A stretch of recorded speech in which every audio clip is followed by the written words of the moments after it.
NCERT के illustration 3 को देखते हैं। As we solve this question क्यों सॉल्व कर रहे हैं कि हमें जर्नल एंट्री पे कमांड है और जर्नल एंट्री के कॉन्सेप्ट को हम क्वेश्चन के थ्रू और बेहतर करें। ठीक है, तो चलिए स्टार्ट करते हैं। सबसे पहला बोलते हैं क्या कि business commenced with capital of 6 lakh. मतलब बिजनेस कमेंस किया गया, मतलब कैपिटल लगाया गया कितने का, 6 लाख का। तो आपको पता है as per the rules of debits and credits capital का क्या बैलेंस होता है, क्रेडिट, और कैपिटल बढ़ रहा है यहाँ पे बिजनेस में, तो क्या हो जाएगा, कैपिटल क्रेडिट हो जाएगा। तो to capital.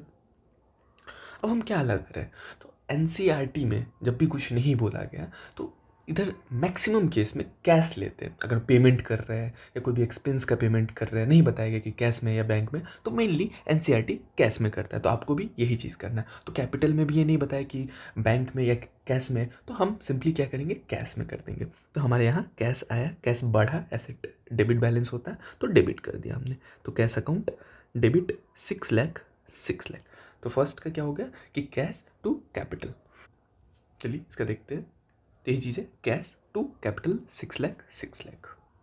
Now second, 4,50,000 deposited in a bank account. मतलब हम अपने बैंक में क्या कर रहे हैं, 4,50,000 डिपॉजिट कर रहे हैं। तो बैंक का बैलेंस क्या होगा, बढ़ जाएगा। और जब बैंक का बैलेंस हमारा एसेट है ना, तो बैंक का बैलेंस बढ़ेगा तो क्या हो जाएगा, डेबिट हो जाएगा। इट मीन्स बैंक अकाउंट हमारा क्या हो जाएगा, डेबिट हो जाएगा 4,50,000 से।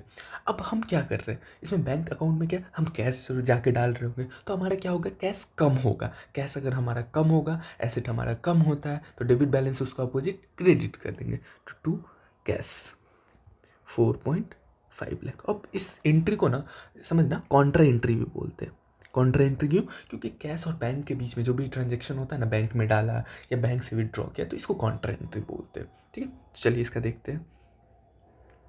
इसका क्या है, bank to cash 4,50,000। Now next, 2,30,000 plant and machinery purchased. हमने क्या किया, प्लांट एंड मशीनरी परचेस्ड किया बाई पेइंग 30,000 कैश। अब यहाँ पे क्या बोल रहा है, हमने ना प्लांट एंड मशीनरी खरीदा है। कितना का खरीदा है, प्लांट एंड मशीनरी का क्या कॉस्ट है, तो 2,30,000। अब 2,30,000 में बोल रहे हैं कि अपन कैश दिए, अपन कैश 30,000 दिए। तो बाकी का क्या, बाकी का 2 लाख का क्या, बाकी का 2 लाख क्या। तो यहाँ पे ये एंट्री ये दर्शाना चाह रहा है कि भाई हमने 30,000 रुपया दे दिया है, हमने प्लांट एंड मशीनरी खरीदा और 30,000 रुपया आपको पे कर दिया, बट 2 लाख अभी भी पे करना बाकी है। मतलब हमने हमने क्रेडिट पे खरीदा है, हमने उधार पे खरीदा है। तो आपको पता है ना, जब भी हम परचेस करते हैं, उधार पे खरीदते हैं, तो सामने वाले पार्टी को हम क्या बोलते हैं, हम बोलते हैं वो मेरा क्रेडिटर है, हमको उनको 2 लाख रुपये बाद में देना बाकी है, हमको देना पड़ेगा, हमारा लाइबिलिटी बन जाता है। ओके, तो चलिए अब एंट्री पास करते हैं। तो इसका एंट्री क्या होगा, सबसे पहला plant and machinery. Plant and machinery क्या होता है, हमारे लिए एसेट ना। अब देखो हमने 2,30,000 का में से 30,000 कैश दिया है और बाकी 2 लाख क्या है, क्रेडिट पे, मतलब उधार पे। तो यहाँ पे आप दो एंट्री भी पास कर सकते हो। क्या, सबसे पहला प्लांट एंड मशीनरी डेबिट हो जाएगा। क्यों डेबिट होगा, क्योंकि प्लांट एंड मशीनरी एसेट होता है और एसेट खरीद रहा है, बढ़ रहा है, तो डेबिट। टू कैश, कैश कितना गया, 30,000 30,000। और दूसरा हमने उधार में भी, तो 2 लाख का तो उधार भी है, तो किस चीज़ के लिए, प्लांट एंड मशीनरी के लिए है, डेबिट। टू यहाँ पे क्या हो जाएगा, क्रेडिटर्स। क्रेडिटर्स क्या होता है, हमको पैसा देना बाकी है ना, हमारे लिए लाइबिलिटी होता है, तो वो क्रेडिट हो जाते हैं। कितने से, 2 लाख से, 2 लाख से। अब देखना इसको एक साथ भी एंट्री हम पास कर सकते हैं मर्ज करके। तो क्या हो जाएगा इसका एंट्री कि plant and machinery 2,30,000 to cash, cash हमने दिया 30,000, बाकी जो बचा उधार में हमारे लिए क्रेडिटर्स बन जाते। क्रेडिटर्स कितने, 2 लाख का, जिनको पैसा देना बाकी है। तो क्रेडिट बैलेंस से बढ़ रहा है तो क्रेडिट कर दी क्रेडिटर से, तो ये आपका एंट्री हो जाता है। ठीक है, तो देखिए क्या है, प्लांट एंड मशीनरी डेबिट हो रहा है टू कैश, कैश कितना 30,000 जो हमने दिया, अब बाकी क्रेडिटर्स 2 लाख अभी देना बाकी है। नाउ फोर्थ देखते हैं, परचेज गुड्स। हमने क्या खरीदे रहे, याद रखना, goods worth 40,000 for cash and 45,000 on account. अब भाई ऑन अकाउंट का मतलब क्या होता है, तो समझना, ऑन अकाउंट का मतलब होता है क्रेडिट पे, उधार पे खरीदना। जब भी आपको ट्रांजेक्शन में लिखे ना कि ऑन अकाउंट, एक तो कैश में और 45,000 ऑन अकाउंट, तो इसका मतलब क्या हो जाता है, हम क्रेडिट पे परचेस कर रहे हैं, उधार पे परचेस कर रहे हैं। ठीक है, चलिए एंट्री करते हैं। तो ये सिमिलरली ना प्लांट एंड मशीनरी जैसे खरीदा ना हमने कि कुछ पैसा हमने कैश में दिया, कुछ उधार, उसी तरीके से इस पर हम गुड्स खरीद रहे हैं। तो गुड्स खरीद रहे हैं तो इसमें 40,000 हमने कैश में दिया और 45,000 अकाउंट पे। तो चलिए इसकी एंट्री देखते क्या होगा। तो सबसे पहला गुड्स खरीद रहे तो परचेज, और परचेज क्या होता है, डेबिट होता है, purchase account debit. To to क्या है, हम गुड्स किस में खरीद रहे हैं, कैश में खरीद रहे हैं। हम किस में खरीद रहे हैं, कैश में खरीद रहे हैं, 40,000 और 40,000 का। दूसरा हम 45,000 का भी खरीद रहे हैं बट किस में, उधार में। तो सिंपली परचेज वापस कर रहे हैं टू, उधार में खरीद रहे तो हमारे लिए क्या हो जाएगा, क्रेडिटर्स हो जाएगा। एज सिंपल कॉन्सेप्ट वही है, क्रेडिटर्स का क्रेडिट बैलेंस होता है, बढ़ रहा है तो क्रेडिट हो जाएगा 45,000 और 45,000। अब ये दोनों एंट्री को हम मर्ज करके एक एंट्री भी बना सकते हैं। तो क्या एंट्री क्या हो जाएगा, तो एंट्री हो जाएगा हमारा टोटल परचेज, हमने टोटल परचेज कितना किया, उधार प्लस कैश, तो 40,000 प्लस 45,000 तो 85,000 का। टू, जिसमें से हमने कैश कितना दे दिया, 40,000, बचा रिमेनिंग जो भी 45,000 है वो क्या है, उधार पे। तो हम क्या, क्रेडिटर्स, हमारे लिए क्या हो जाएंगे, क्रेडिटर्स, कि हमको इनको पैसा देना बाकी है तो क्रेडिट हो जाएंगे। तो ये आपका एंट्री हो जाता है। तो देखिए ये एंट्री होगा कि परचेज टू कैश 40,000, क्रेडिटर्स जिनको पैसा देना बाकी है 45,000। नाउ नेक्स्ट क्या है कि paid cheque 2 lakh to the supplier for plant and machinery. अब क्या, हमने ऊपर देखा था ना कि हमने प्लांट एंड मशीनरी खरीदा था 2,30,30, तो इसमें 2,30,000 हमने कैश, बट 2 लाख अभी भी रिमेनिंग है हमारे लिए, क्या है, क्रेडिटर, उनको पैसा देना बाकी है। अब इस ट्रांजेक्शन में क्या कर रहे हैं, हम उनको 2 लाख रुपीज़ दे रहे हैं, उस सप्लायर को 2 लाख रुपीज़ दे रहे हैं। किस चीज़ में दे रहे हैं, चेक, मतलब बैंक के थ्रू।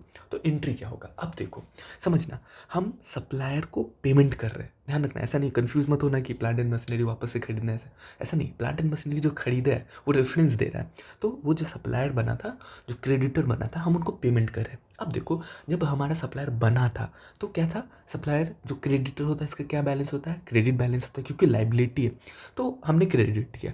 बट अब हम सप्लायर को पेमेंट करेंगे तो क्या होगा, हमारा क्रेडिटर कम होगा, हमारा लाइबिलिटी कम होगा, तो क्या हो जाएगा, अपोजिट, लाइबिलिटी का क्रेडिट बैलेंस है होता है और उसको अगर हम पेमेंट कर देंगे कम हो जाएगा तो क्या हो जाएगा, डेबिट हो जाएगा।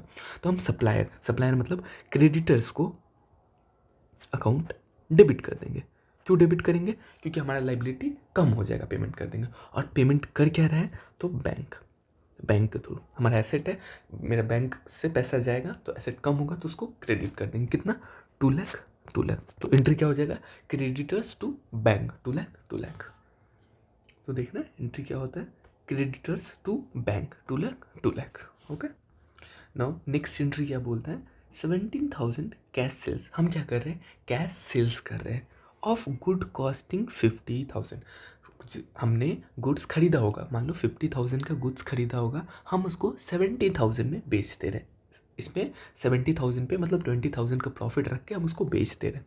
अब इसका क्या एंट्री होगा, तो इसका सिंपल एंट्री सेल्स का करेंगे।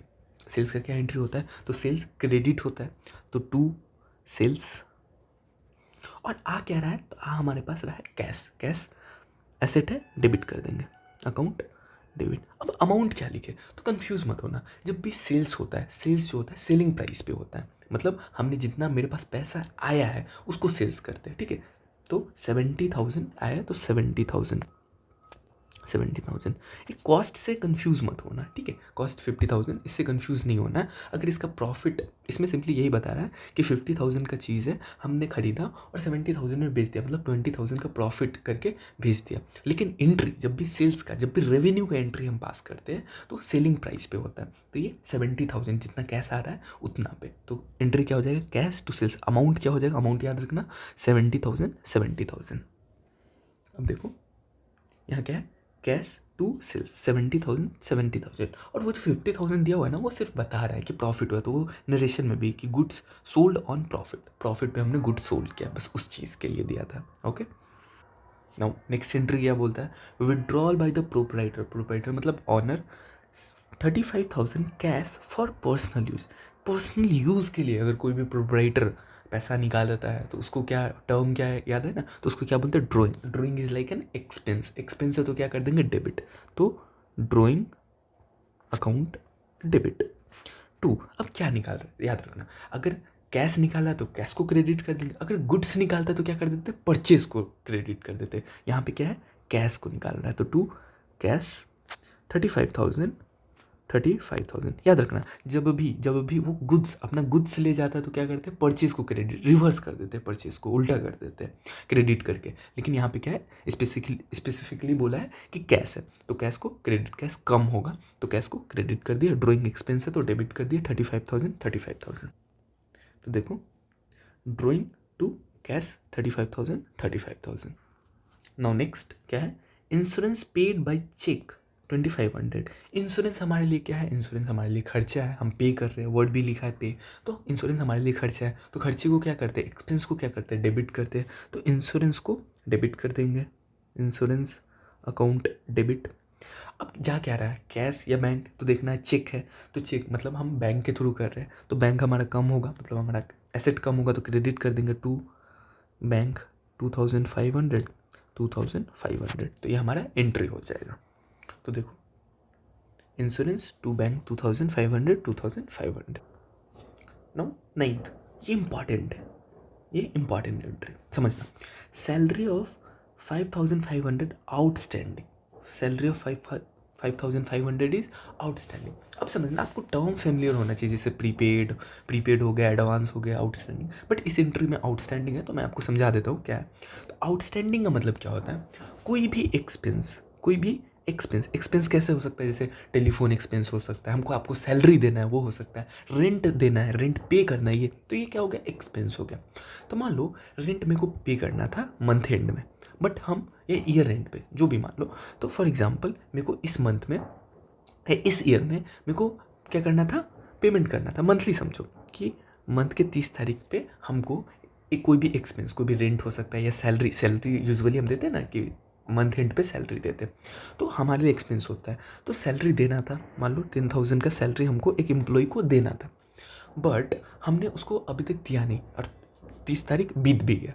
तो अब क्या है, मेरे लिए ऑब्लिगेशन है ना, मेरी जिम्मेदारी है कि वो एम्प्लॉय हमारे ऑर्गेनाइजेशन में काम किया, अब हमको उसको पे करना है, पैसा क्या करना है, पे करना है। तो ये हमारे लिए ऑब्लिगेशन हो जाता है, बट जब तक हमने पे नहीं किया तो उसको क्या बोलते हैं, आउटस्टैंडिंग। मतलब कोई भी एक्सपेंस जो इनकर्ड हो गया है, मतलब वो एम्प्लॉय 30 दिन काम कर गया है और 30 दिन बीत भी गया है, 30 डेज जो 30 तारीख है दिन का वो बीत भी गया है और अभी तक हमने पेमेंट नहीं किया है। तो कोई भी एक्सपेंस जो इनकर्ड हो गया है बट उसका पेमेंट नहीं किया है उसको आउटस्टैंडिंग बोलते हैं। अब मैं आपको इसको रिलेट करवाने की कोशिश करता हूँ। जैसे मान लो परचेज़ हम करते हैं, तो परचेज़ करते हैं और जब तक पेमेंट नहीं करते तो हम उसको क्या बोलते हैं, उसको बोलते हैं ये मेरा क्रेडिटर है क्योंकि हमने इनको पेमेंट नहीं किया।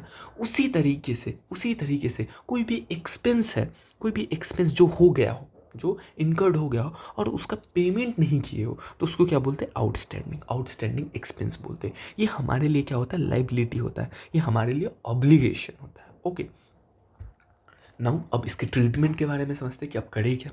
तो याद रखना, जब भी आउटस्टैंडिंग क्या होता है, हमारे लिए लाइबिलिटी होता है। लाइबिलिटी का कौन सा बैलेंस होता है, क्रेडिट बैलेंस होता है, तो हम इसको क्रेडिट कर लेंगे टू आउटस्टैंडिंग सैलरी के नाम पे। अब देखना अकाउंट्स में हमने पढ़ा ना कि अक्रूवल बेसिस, जिस समय आपका एक्सपेंस इनकर्ड हुआ उसी समय आप बुक कर लो। तो सैलरी को नॉर्मली एक्सपेंस की तरफ बुक कर लेंगे, सैलरी क्या है, एक्सपेंस है तो सैलरी अकाउंट डेबिट 2,500, 2,500। अब समझो अगर नॉर्मली अगर हम कैश देते या बैंक के थ्रू पेमेंट कर देते तो यहाँ पे क्या, यहाँ पे आउटस्टैंडिंग सैलरी की जगह हम सीधा कैश या बैंक कर देते हैं। बट क्या है, यहाँ पे हम अभी तक पेमेंट नहीं किए, पेमेंट अराइज हो चुका है, एक्सपेंस इनकर्ड हो चुका है बट हम पेमेंट नहीं किए, तो इसलिए हम लाइबिलिटी बुक करते हैं कि भाई हमको फ्यूचर में इसको पेमेंट करना है। तो इसके बाद हम बताते हैं कि इसके बाद क्या होगा, इसके बाद का सिनेरियो क्या होगा। मान लो नेक्स्ट मंथ में हम पेमेंट कर दिए तो यहाँ पे आउटस्टैंडिंग सैलरी जो होता है उसको रिवर्स करके टू कैश ऑब्लिक बैंक हम पेमेंट करते हैं। ये बात की बात है, आप नहीं भी समझो तो कोई दिक्कत नहीं है, ये थोड़ा एडवांस लेवल का है। बट यहाँ पे इस एंट्री के बारे में बात करें कि सैलरी 5,500 का आउटस्टैंडिंग है तो आउटस्टैंडिंग बुक करेंगे, बिल्कुल लाइबिलिटी है, क्रेडिट होता है तो क्रेडिट बैलेंस है, बढ़ भी रहा है तो क्रेडिट कर दिया, और सैलरी हमारे लिए एक्सपेंस होता है तो उसको डेबिट कर दिया। तो सैलरी टू आउटस्टैंडिंग एक्सपेंस 2500। तो देखो ये सैलरी टू आउटस्टैंडिंग सैलरी, ये क्या होता है हमारे लिए लाइबिलिटी होता है, ठीक है। 5500। Now last, furniture of 30,000 purchase in cash. बहुत सिंपल चीज़ है कि आप फर्नीचर खरीद रहे हो कैश में, तो फर्नीचर क्या है हमारे लिए एसेट हो जाता है। फर्नीचर हमारे लिए एसेट हो जाता है, एसेट बढ़ रहा है तो उसको क्या कर देंगे, डेबिट कर देंगे। तो फर्नीचर अकाउंट डेबिट। अब जा क्या रहा है, तो कैश में हम क्या कर रहे हैं, कैश में खरीद रहे हैं तो कैश क्रेडिट हो जाएगा, एसेट मेरा कम हो रहा है कैश, कितना 30,000। तो फर्नीचर टू कैश, तो एंट्री देख लो, फर्नीचर टू कैश 30,000। तो इसी तरीके से ये इलस्ट्रेशन 3 कंप्लीट होता है। आई होप सो आपको क्वेश्चन के थ्रू कॉन्सेप्ट थोड़ा बेहतर हो रहा है, कॉन्सेप्ट समझ में आ रहा है, और क्वेश्चन तो प्रैक्टिस हो ही रहा है। तो यही मेन मोटिव है कि आप क्वेश्चंस के थ्रू, इलस्ट्रेशन के थ्रू, इलस्ट्रेशन क्वेश्चन प्रैक्टिस भी करो और आपका कॉन्सेप्ट भी बिल्ड हो इसके थ्रू।